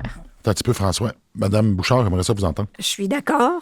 D'ailleurs, sur le terrain de l'aéroport, il y a un incubateur pour des jeunes pousses technologiques. Alors, je pense qu'on est vraiment dans notre créneau d'innovation. Quant à déplacer l'aéroport, pour moi, c'est comme impensable, là. Et peut-être que tu as des idées que moi, j'aurais jamais eues. Mais oui, on a des travaux à faire, ville de Saint-Jean-sur-Richelieu, justement avec des comités pour la gestion de bruit. On a une nouvelle directrice de l'aéroport depuis cet été qui travaille là-dessus. Puis ça, je l'avais déjà dit, c'est une erreur qu'on a commise en début de mandat d'accorder des permis à 2 écoles de pilotage. C'est une erreur que j'ai commise. Ça change-tu, ces Comme erreurs-là? conseil. Bien, écoute, on est en train évidemment, d'essayer de les remettre à l'ordre pour qu'ils respectent leur contrat, mais ils ont un contrat jusqu'en 2028. Mais regarde, moi, j'ai quand même confiance qu'on va réussir à s'entendre. Puis d'ailleurs, il y a un plan qui a été déposé, puis qui est en train d'être travaillé par NextDev, qui est le gestionnaire de l'aéroport. Puis les mesures d'atténuation du bruit, ça va faire partie de ce plan-là. Mais il ne faut pas que ça soit juste la nuit, là. Il faut que ça soit les week-ends. En ce moment, ce qui est proposé, ça réduit seulement que des petites heures. Les contrats ne sont pas respectés. Puis les contrats ne sont pas respectés Absolument. parce que c'est la Faut les faire municipalité, appliquer. puis NAV Canada n'a pas l'autorité en ce moment. Fait que On a quand même ben, je posé voulais des juste gestes. ajouter mon petit point. Oui, vas-y. Vas-y. C'est drôle que ça soit aussi polarisant pour des pilotes d'avion. Si c'était une gang qui joue au soccer, est-ce qu'on conserverait, est-ce qu'on gèlerait cet actif foncier-là de 16 millions de pieds carrés? Ouais. C'est qui les pilotes? Posez-vous la question. C'est des gens très riches, très fortunés. Est-ce qu'on C'est ferait pas la même vrai, chose ça. si c'était une gang de gars qui jouent au soccer, qu'on gèle 16 millions de pieds carrés? J'ai une question. Le territoire de l'aéroport, 16 millions de pieds carrés. Y a-tu 16 millions de pieds carrés de pistes? Et comment il est Il y utilisé? a 3 C'est pistes. parce que l'aéroport a 3 pistes. Ce qui est Dans le extrêmement projet- rare, d'ailleurs. C'est ça. Puis dans le projet, c'est un aéroport qui a été fait durant le temps de la guerre. Alors, ça prenait 3 pistes. Comme ça, ils pouvaient décoller ou arriver, peu importe la direction du vent. Ce qui est un peu dommage dans l'histoire de l'aéroport, c'est qu'exemple, de 2017 à aujourd'hui, il y a 7 aéroports régionaux près de nous qui sont allés chercher 50 millions en subventions fédérales pour des améliorations locatives. Nous, on n'a rien eu parce qu'on n'a rien demandé. On aurait pu demander, exemple, le prolongement de la 0624, qui est l'autre piste, avec balisement. Il y aurait une meilleure rotation dans le ciel. Mais tu sais, on parlait d'études tantôt.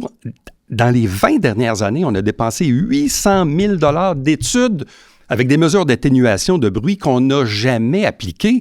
Là, on a ouvert la porte aux écoles de pilotage. Nous, on a dit, juste une école, ça serait bien en masse, mais une école qui respecte son contrat, ce qui n'est pas actuellement, malheureusement, fait. On va devoir sortir du sujet parce qu'il est très polarisant. Ça, c'est intéressant. C'est plaisant. Puis là, on va avoir des questions du public parce que le public nous a... Le public va rentrer en arrière. Il ne rentrera pas. On a résumé les questions, mais c'est vraiment intéressant. Puis je trouve ça le fun parce qu'il y a des beaux enjeux, il y a des belles discussions. C'est vrai. Puis c'est difficile de répondre ça en peu de temps. On est quand même pas mal limité. Fait qu'une des questions qui revient souvent, le centre des congrès. Parce que là, ici, si on veut faire de quoi, puis qu'on veut être reçu, on a moyennement un gros groupe, c'est Brossard ou c'est Saint-Hyacinthe. Ouais. Fait que là, allez-y ensemble. C'est quoi votre position? Bien, moi, quand le dossier est arrivé en séance publique, j'ai donné mon point de vue. Quand tu es administrateur de la ville, tu es supposé de défendre les intérêts puis de défendre la volonté de tes citoyens. Moi, j'ai un profond malaise parce que je t'ai lu, puis il n'y a aucun citoyen qui m'a demandé un centre des congrès, que ça soit bon pour l'économie ou pas, ça, on verra par la suite. Mais j'ai aucun citoyen qui m'a demandé un centre des congrès. Nous, la ville, on a acquis un terrain pour un centre des congrès au lieu de répondre aux demandes de nos citoyens puis de faire du logement. Moi, c'est un peu là. Tu sais, je fais le parallèle souvent d'un avocat. Un avocat, il est régi par le barreau puis il est obligé de défendre les intérêts de son client. C'est bizarre qu'un élu, un coup qui est élu, il n'est pas obligé de défendre vos intérêts. Il a le droit de dire, moi, j'ai une idée, je vais faire un centre des congrès, puis je vais le faire à cette place-là, puis on va dépenser 4 millions pour acheter le terrain, puis on va bâtir un centre des congrès, même si ça répond à aucune demande de nos citoyens. Ben voilà. Bon, centre de congrès, est-ce qu'il y a un besoin? Je pense que oui, parce qu'à Saint-Jean, malheureusement, des espaces pour des gros groupes, c'est très limité. Tu sais, on aurait le collège, mais le collège, avec la corporation, doit prioriser la défense nationale. Puis même, exemple, un débat comme on va faire à la Chambre de commerce, on ne pourrait pas le faire sur le site du collège parce que c'est politique. Donc, c'est très restrictif d'utiliser le pavillon d'Extras, qui est un formidable endroit, mais trop de restrictions. Puis sinon, après ça, on tombe où? On tombe à l'hôtel, capacité d'à peu près 300, 350. Il y a le club de golf qui est plus petit. Bref, fait qu'on a un besoin d'avoir une capacité, parce qu'il y en aurait de l'événement. Est-ce qu'il y a beaucoup d'appétit dans la population pour un centre de congrès? La réponse, c'est non. Est-ce qu'on est capable de... Là, bon, la ville a acheté un terrain, bon, tant mieux. Est-ce qu'il y a vraiment un privé qui a de l'intérêt à opérer ça? Ben, tant mieux. Mais est-ce qu'on doit mettre beaucoup d'argent public là-dedans? Honnêtement, j'ai des doutes. Je pense qu'on a d'autres priorités dans la ville en ce moment. Il reste que quand même, c'est une des questions du public. Fait que ça, c'est quand même intéressant. Ouais. Oui, Mme Bouchard. Ben, je pense qu'on revient toujours à la question, c'est-à-dire à la réponse qu'il faut faire rentrer de l'argent neuf à Saint-Jean-sur-Richelieu. Il y a eu une étude qui témoigne qu'on manque d'endroits pour des nuitées à Saint-Jean-sur-Richelieu. C'est pour ça qu'on a aussi un projet d'hôtel. On a fait un appel d'intérêt pour un hôtel-boutique dans le Vieux-Saint-Jean parce que durant l'été, puis vous êtes comme moi, on fait, tu sais, il y a du baseball, il y a du BMX, il y a plein d'activités à Saint-Jean. Puis moi, quand je vois que tout le monde est logé à Brossard, ben ça me dérange un peu, là, parce que ça veut dire qu'ils vont au restaurant à Brossard, qu'ils consomment à Brossard. Alors moi, je pense que, à la base, il y a un manque de nuitées. Puis deuxièmement, ben un centre de congrès, ça amènerait de l'argent neuf à Saint-Jean parce que c'est prouvé qu'un touriste d'affaires dépense 2 fois plus qu'un touriste habituel. Bien, en fait, moi, je reconnais qu'on a un manque, les organismes le disent, de salles de réunion, de locaux même pour faire des activités, quand les gens viennent pour faire des congrès. C'est vrai qu'on a un besoin. Toutefois, si, à ce jour, on n'a pas de nouvel hôtel, on n'a pas un hôtel qui a voulu faire un centre des congrès, c'est probablement parce qu'il n'y a pas de marché. Fait que c'est comme essayer de rentrer un carré dans un triangle. Tu sais, t'as beau peser fort, là, c'est carré, ça rentre pas. Fait que Je pense que puis c'est des investissements privés et je crois sincèrement que ça, c'est, par exemple, le Holiday Inn, etc. S'il y avait un marché, qu'il le fasse, puis on va être content de l'avoir. Toutefois, on a quand même cette réalité qu'on a besoin de terrain, on a besoin de salles, puis c'est pour ça que nous, on a parlé d'un centre multifonctionnel. Un centre multifonctionnel, justement, où on pourrait avoir salle de spectacle, salle de réunion, salle pour les organismes, salle pour les loisirs. Qui inclurait un centre de congrès à l'intérieur. Bien, au fond, c'est que ça jouerait la même fonction, mais ça appartiendrait à tous les citoyens. Toutes les organisations pourraient en profiter. Puis ça, on fait des modèles d'affaires, on monte un projet, aussitôt qu'il y a des subventions qui sont données par le gouvernement, on saute là-dessus, puis on le fait, puis ça bénéficie à tout le monde. Très intéressant. Bon, Oui. Rapidement, s'il te plaît. Bon, le centre multifonctionnel, est-ce que c'est une bonne idée? Oui. Est-ce que c'est un besoin? Oui. Est-ce qu'on a l'argent en ce moment? Pas convaincu. Tu sais, même dans ton engagement, Marilyn, ça prend un plan d'affaires. Tu promets un centre multifonctionnel, puis le lendemain sur Facebook, puis la semaine d'après dans le journal, il y a même eu un erratum pour dire, ouais, attendez, on va faire un plan d'affaires pour voir s'il y a de l'argent disponible. Mais Monsieur Latour, si moi, vous je peux faire des plans d'affaires pour une piscine, je peux faire un plan d'affaires pour bien des trucs. Non, mais là. Monsieur c'est Latour, facile de dire faire un plan d'affaires. Monsieur Latour, on va juste, si vous auriez lu mon communiqué de presse original, c'est ça qui est écrit dedans. C'est qu'on commence déjà à monter le projet. Quand je dis, ça prend des portefeuilles de projets, puis dès qu'il y a des subventions, il faut être prêt et c'est un besoin. Alors, c'est ça qu'on va faire. Oui, c'est un besoin. Il n'y a pas d'erratum. Ce que j'ai dit, on ne peut pas promettre quelque chose en disant, on ne peut pas promettre quelque chose si on n'a pas l'argent. Moi, je prends l'engagement de monter le projet. C'est un autre sujet très polarisant, hein? Ouais. C'est le fun. C'est ça où on fait rien. Un autre sujet qui est intéressant, puis que le public nous a écrit, on retrouve beaucoup plus d'itinérants. On est dans le vieux Saint-Jean.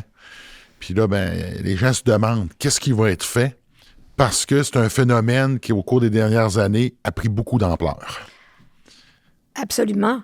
Je pense qu'avant 2021, il y avait peut-être quelques itinérants à Saint-Jean, puis on les connaissait par leur nom. Alors, après la COVID, c'est vraiment apparu comme... c'est un enjeu majeur dans le vieux Saint-Jean. C'est un enjeu majeur, puis je dirais qu'à la ville, on s'en occupe.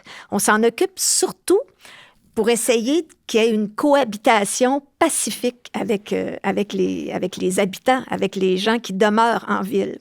Alors, je pense qu'on on est sur plusieurs tables concernant l'itinérance. À chaque semaine à la ville, on a un comité multi qui se réunit justement, puis il y a même une conseillère municipale qui siège sur ce comité-là pour hebdomadairement en connaître les enjeux.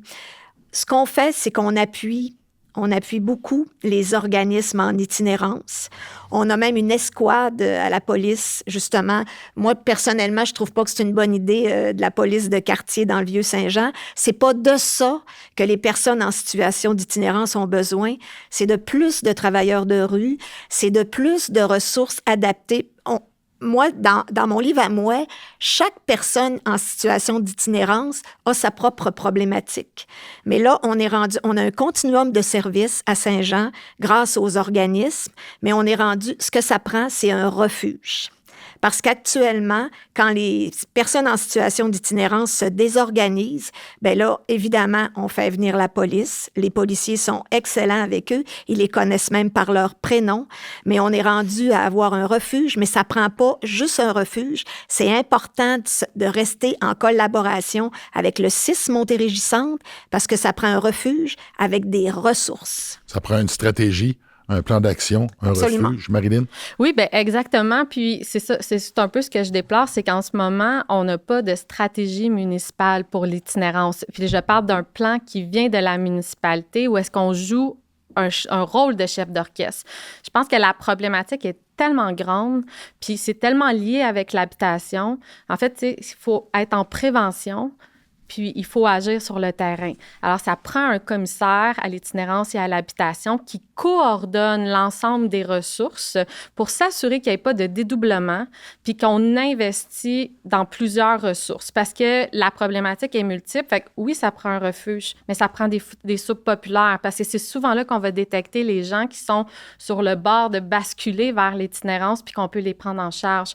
Ça prend, je suis d'accord avec Mme Bouchard, ça prend plus de travailleurs de rue. On n'en a pas assez assez. Puis aussi, je crois que les différentes ressources, que ça soit, puis il faut donner aussi tout de suite un local là, pour le centre de répit. On le sait qu'il va fermer bientôt. Il faut que la ville prenne les devants. Puis la ville a des bâtiments, comme je disais tantôt. On pourrait offrir des bâtiments municipaux pour justement régler cette problématique-là. Puis ce qui serait important, c'est de ne pas concentrer toutes ces ressources-là à la même place. Il faut les disperser un peu à travers le centre-ville pour s'assurer qu'il y ait une rotation puis que les gens, justement, ne passent pas leur temps à être au musée, en arrière de l'hôtel de ville, parce que ça devient problématique. Ça fait justement comme un peu des ghettos, mais les gens ont peur. Puis là, il y a quand même des choses à travailler à ce Merci, niveau-là. François. Il y a des belles choses qui se disent autour de la table, mais souvent, c'est long avant de mettre en place ces belles idées-là. Nous, ce qu'on propose, c'est d'avoir des mesures temporaires. Là, l'hiver s'en vient. Tu sais, derrière chaque itinérant, là, il y a une histoire. Puis bien souvent, les itinérants, même si c'est un refuge, ils vont pas y aller. Comment est-ce qu'on peut faire pour améliorer leur qualité de vie, puis améliorer la qualité de vie des citoyens du centre-ville particulièrement? Nous, ce qu'on propose, c'est des mesures temporaires dès le jour 1. C'est quoi des mesures temporaires? C'est que là, présentement, j'ai des citoyens qui me téléphonent, qui me disent « François, je veux vendre ma maison ou je veux vendre mon duplex, mais malheureusement, j'ai un itinérant qui couche en dessous de mon balcon, que je me lève le matin, il y a des féquets, il y a des seringues qui sont là. » Nous, ce qu'on propose, c'est de dire « Hey, est-ce qu'on peut avoir des mesures temporaires au moins pour offrir des toilettes, offrir de l'eau? Est-ce qu'on pourra offrir des douches aussi? Est-ce qu'on pourrait offrir un lieu? » Et où est-ce qu'on offre ça? Oui, mais il est là le point. Maintenant, c'est pas à moi de décider. Moi, je suis là pour suggérer, pour proposer aux citoyens. Ensemble, avec les citoyens, on va pouvoir déterminer un lieu pour dire, hey, regarde, on pourrait aménager ce lieu-là, qui est peut-être... Tu sais, présentement, là, les itinérants sont partout. Est-ce qu'on aime mieux les avoir partout ou à un seul endroit? J'ai des gens qui m'ont dit, François, s'ils sont à un seul endroit, ça va donner le goût aux gens de venir à cet endroit-là, comme si du jour au lendemain, on devenait un itinérant parce qu'il y a eu un beau spot pour aller camper, si on veut. Ben non.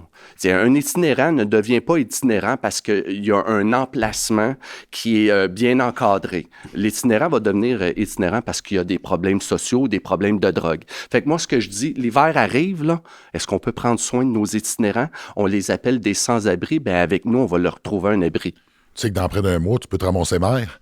Exact. Il faudrait que tu aies un plan. Là. Exact.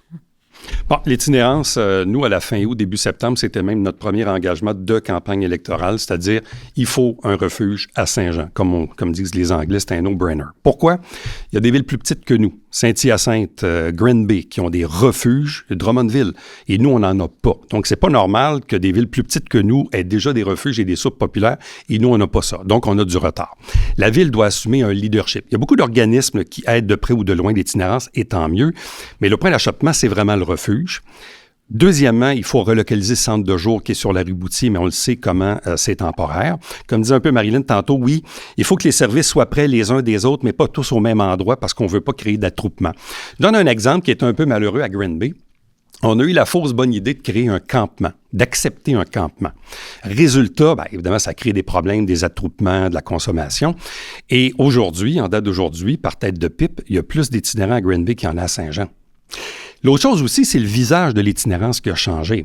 Il y a plus de femmes et il y a maintenant plus de personnes âgées, des gens de 65 ans et plus, qui n'ont pas d'économie, qui vivent juste de leur pension. Et là, il y a de l'éviction, puis leurs logements sont rendus à 1500 par mois, puis ils dorment dans leur auto ou chez des amis ou dans la rue. Tu sais, à Saint-Jean, il y a, on peut jouer avec les chiffres, mais à peu près 120 itinérants, dont 40 qui dorment vraiment dans la rue. Puis pour avoir parlé avec des policiers, parce que je parlais du phénomène de la place du marché, qui m'apparaît incroyable de voir évidemment les itinérants qui sont là le long du mur avec la rue Longueuil puis l'hôtel de ville. Mais les flics, ils me disent, Éric, si tu les veux pas sur la place du marché, on les envoie où? Et ce où-là, actuellement, il n'existe pas à Saint-Jean. Puis l'autre chose, une fois qu'on aura un refuge, puis moi, je pense qu'ils vont y aller parce qu'ailleurs au Québec, les itinérants y vont dans les refuges. On va pouvoir mettre en place aussi des programmes nationaux qui existent, qui sont appliqués ailleurs, Prisme, qui touche entre autres à la santé mentale, ou Tapage, où on va même faire du travail payé à la journée pour revaloriser ces personnes-là qui peuvent effectivement faire du travail puis être payées pour une journée de travail dans le coin. Donc oui, il faut parler de cohabitation parce que non, ça ne disparaîtra pas par un coup de baguette magique, mais il faut que la ville assume un leadership, puis ça commence par un refuge. Écoutez, on est tous d'accord sur les enjeux. Absolument. Oui. On a des différences sur les solutions.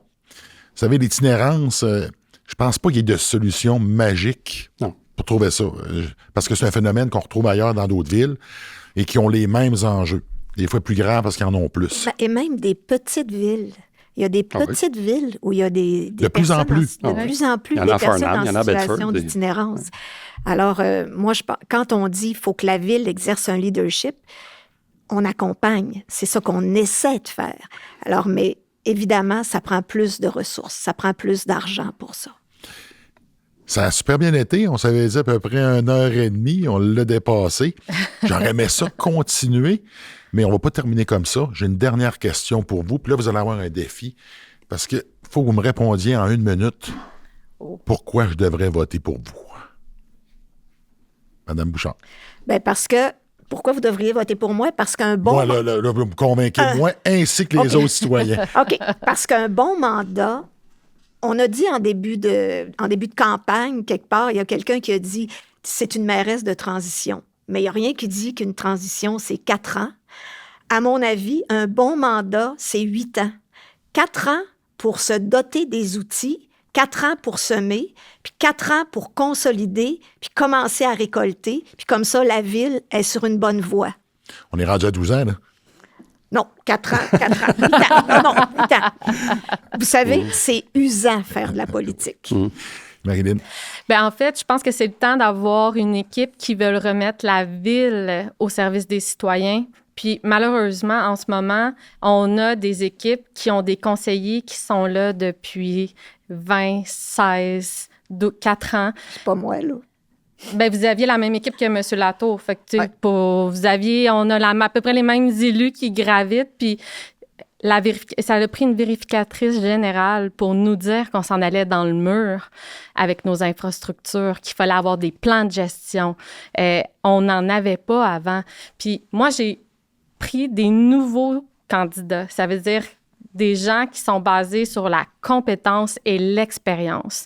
J'ai des fiscalistes, urbanistes, des gens en environnement, j'ai des gestionnaires d'expérience qui ont travaillé avec des budgets, qui ont fait des projets immobiliers, qui ont fait de la gestion de ressources humaines. Moi-même, j'ai de l'expérience dans le milieu municipal. Ça fait déjà plus de 15 ans que je travaille avec les municipalités. Je travaille dans une organisation de 200 employés où est-ce que je dois gérer des budgets, des ressources humaines, aller chercher des subventions, faire des relations gouvernementales. Puis la ville, elle a besoin de ça, de nouvelles idées, d'innovation, des élus qui doivent rien à personne, puis qui, leur seul intérêt, c'est d'améliorer la qualité de vie des citoyens. Merci. François. Bien, je l'ai dit tantôt d'entrée de jeu, je le dis humblement. Les citoyens de Saint-Jean, présentement, ils ont la chance d'avoir un entrepreneur qui se présente à la mairie. Avec ma vision d'entrepreneur, je suis capable de gérer des nouveaux revenus autrement que de toujours taxer les citoyens. Fait que c'est pour ça que je demande aux citoyens le 2 novembre prochain de voter François Roy. C'est aussi simple que ça. Merci. Merci, Hugo. Ça fait plaisir. Pourquoi?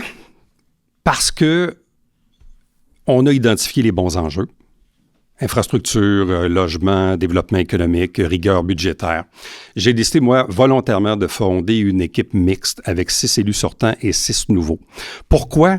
Parce que regardez dans vos entreprises, regardez dans vos milieux de travail. Imaginez-vous demain matin, là, vous faites un RAS total, on met tout le monde dehors et on recommence à zéro. Mme Bouchard parlait tantôt de la courbe d'apprentissage qui est extrêmement longue.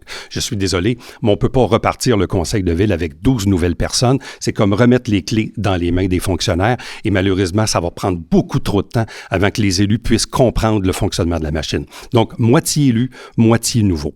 Je connais les enjeux parce qu'évidemment, j'habite cette ville-là, mais bon, dans mon ancien rôle de journaliste, j'ai fait 15 000 entrevues à peu près en 30 ans. J'ai une connaissance des enjeux, j'ai une connaissance de la gestion, j'ai fait du redressement d'entreprise dans ma vie et j'ai la meilleure équipe pour livrer le prochain mandat. Merci beaucoup. Ça vous tente de prendre un verre et finir ça? Ah, tu sors ça à la bière? Soit la bière ou le fort, vous avez le choix. On va avec le fort. Avec le fun. Bon. OK. Non, mais je J'ai vois de la pas blague, je maretto, fais des j'ai de blagues. la maretto, du rhum, puis de la vodka. Fait que, j'ai de la bière aussi. Non. Ça vous tente? Non? Voilà. Pas d'alcool à On cette fait des heure-là. blagues. Il est trop tôt. Il est trop tôt. Merci beaucoup. Salut. Ça a été un super de Merci. beau moment. Merci, Hugo. Merci. J'ai bien aimé ça. Ça s'est fait Oui, c'était le fun. dans l'ordre puis dans le fun. C'était Puis, le fun. Et puis merci à toute ton équipe. Hein. Je savais pas qu'ils étaient aussi nombreux, mais chapeau. C'est Vous êtes beaucoup. bien que- organisé. 40 personnes, c'est beaucoup quand même. ah non, c'est pas 40 personnes.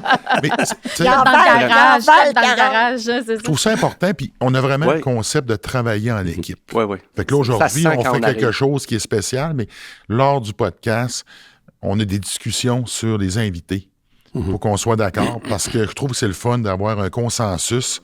On n'est pas obligé d'être d'accord avec tout le monde, mais tout le monde a de quoi d'intéressant à dire. Puis ça me parle beaucoup. Tu sais, puis je suis content aujourd'hui. Oui, j'ai appris à propos de votre programme, j'ai surtout appris à vous connaître.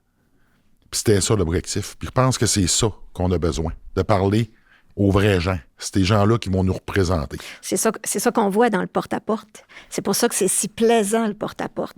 Le porte-à-porte, c'est une belle source de fierté, mais c'est aussi une leçon d'humilité. Ah oui, clairement. Ben, bonne chance. Merci beaucoup. Merci beaucoup. Merci. Ça fait plaisir.